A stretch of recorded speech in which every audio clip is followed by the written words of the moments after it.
Eto naman po mga bossing ko ay orasyon para kayo ay makabayad kaagad sa mga pagkakautang. Kailangan ikaw po ay may 100% na naniniwala na ang gagawin niyo pong ito ay magkakatotoo. Kasi mga bossing ko, minsan gumagawa ka pero ikaw mismo ang kumukontra sa mga wishes po ninyo.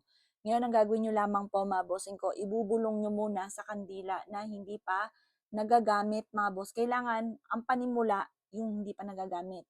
Pero kung no choice ka, halimbawa nasindihan na po siya, no choice ka, wala ng kandila, o pwede na rin po yan.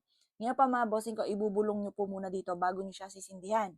Sabihin nyo po dito, makakabayad ako sa aking mga pagkakautang. Basta pagdating sa usapin ng pagkakaperahan, etong green na kandila or dilaw ang kailangan po ninyo.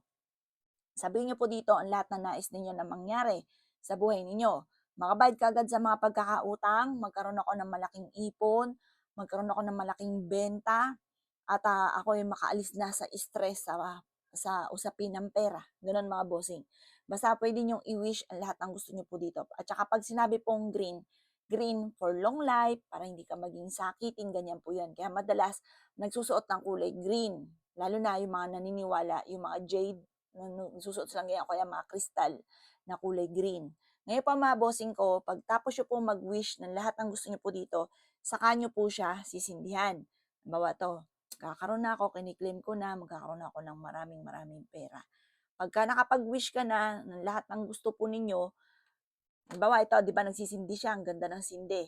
Magkakaroon ako ng maraming maraming pera at hindi na ako muli mangungutang pa. Makakabayad ako sa lahat ng aking mga pagkakautang. Ito ay gagawin nyo alas 7 ng umaga. Pagtapos ng alas 7 ng umaga, mainam, dalhin nyo rin ito kasi ito, epektibo rin po ito. Kung meron kang cinnamon, mainam meron kang cinnamon kasi money magnet po yan. Daon ng laurel, mga bossing ko, the victory swerte ang pagkakaloob. Maswerte po yan, nag-aalis siya ng kamalasan. Barya, mga bossing ko, ibilad nyo rin po siya sa sinag ng araw habang ikaw ay nagwi-wish. Kumbaga, para lumebel up ang swerte nyo, makabayad ka kagad sa utang, may mga alaga ka numero, pwede nyo rin pong i-wish po dito. Basta lahat na kayo, pwede nyo i-wish kung ano yung gusto po ninyo. Kasi, pangkalahatan yung green. Pag sinabing green, jade, berde, yan po ay long life at pera. Yan, kaya mainam mag-wish na po kayo. Pagtapos nyo pong mag-wish, pwede nyo po itong hipan. Kiniklaim ko na ang swerte. Pagkatapos, ito, ilagay sa bulsa, ilagay sa bag, ilagay sa ilalim ng unan habang ikinatutulog para ikaw ay may proteksyon at maka-attract ng swerte.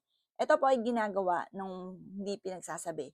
Kasi once na pinagsabi nyo po ito, nagiging wa-effect. Kasi hindi lahat ng mga taong nakikinig sa inyo or kinukwentuhan ninyo, naniniwala or kaya po nais na kayo ay umasenso. Minsan mga bossing ko, naiinggit ka agad sila ay hindi ka pa umaasenso, nakukontra tuloy. Imbis po na nagkatotoo na yung wishes ninyo, nakukontra. Kaya kailangan wag ipagsasabi. Pero pwede ito ipagsabi sa anak ninyo na naniniwala din. Sabi niyo, anak mo walang masama maniwala.